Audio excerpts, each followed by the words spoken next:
My name is Deborah Mayes and I'm a mom of 4. A few years ago, my husband and I decided to downsize our home, moving onto a school bus, and adopt a minimalist lifestyle. By living simply, we've taken control of our finances and are living the life we've always dreamed of.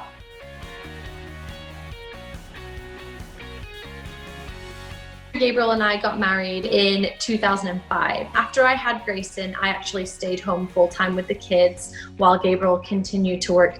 In the early years of marriage, our relationship to money was really just focused on making enough to survive. The first, honestly, 10 years of our life, we were just paycheck to paycheck. The stress for us was the fact that we had a 5,000 square foot house. Because as you have more kids and you upgrade, and then you have to work even harder to provide for those things. In the process of trying to figure out how to move forward as a family, we just realized that the way that we were living was not really what we wanted from our life. And so I had the idea of moving onto a school bus. I thought it was the perfect way to travel. Our expenses would be very low, so we wouldn't need a lot of income. And it would just give us a season of life to connect as a family. And so we did that. In order to prepare our family for this big journey, we actually ended up moving in with Gabriel's parents for 6 months while the school bus was being converted. Because we knew we were going to be living in a school bus, we actually moved all the kids into one room so that they could get used to sleeping in the same room together. We had to figure out the layout of the school bus while we were living there. So we taped their living room and kitchen. And so it was a massive adjustment as a family, but the kids were so excited.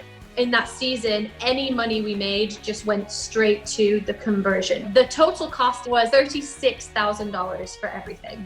We saved money on the conversion by doing the finishing touches ourselves. The amazing thing about the bus was that because it was such a small space, I got to pick exactly what I wanted. That had never happened in our entire marriage for 12 years. We were super excited to pick up the school bus, but we discovered that the people that had converted our bus had made a lot of mistakes. We ended up breaking down within hours of driving away, but that changed the dynamic of our family completely at that point, just learning to roll with the punches.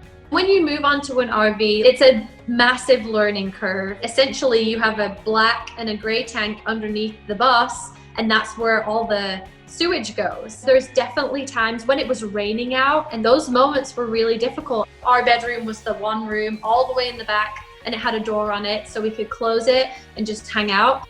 While we were on the bus, we started a business from scratch. That allowed for us to have a monthly income that was recurring. Our levels of expenses were so low at that time. We left on our road trip in the end of July 2017, and we arrived in California in the middle of August. What we were living in that whole time was an RV park. It's super inexpensive. So really we were just paying for gas and for food at that point. And during our time on the bus, we had our kids in school, so every holiday we would take a big long road trip. So we did 2 years exactly, and we really wanted to keep the bus, but we decided to start the journey of renovating a home, which is something I would have never done. But walking into the home, we just knew that this was our next step. We have saved at least $20,000 in doing everything ourselves.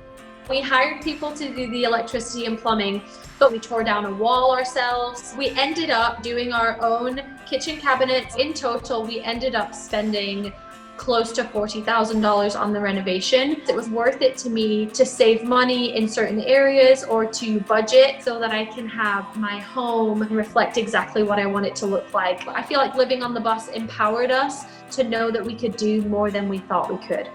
We're going to wrap up this house. We want to keep it as a rental, and then we're going to be building a house on our land, my dream home. One of the main things that happened with us is I learned that the quality of things is much more important than the quantity of the things that you have. We really downsized all the toys, all the clothes. Embracing a minimalist lifestyle looks like only having the things that you really love and that you really need. For the longest time, I would just pick up whatever's on sale, but now I've learned that I would rather spend a little bit extra rather than getting a good deal and then having to replace it next month. So that has massively impacted the way that we do our budget. The things that I want to instill in our children is the mindset of abundance. Money can always be made. I would have money in my wallet but I didn't want to spend it. I don't want my kids to live like that. And then the next thing is getting clear on what you want to be doing with your life. I would just love to empower my kids to not be afraid to go after things, because that's where you're going to find true contentment. So living on the school bus was absolutely worth it for us. I wouldn't change a thing, even all of the bumps in the road, because it really brought us together, and I'm so thankful for that.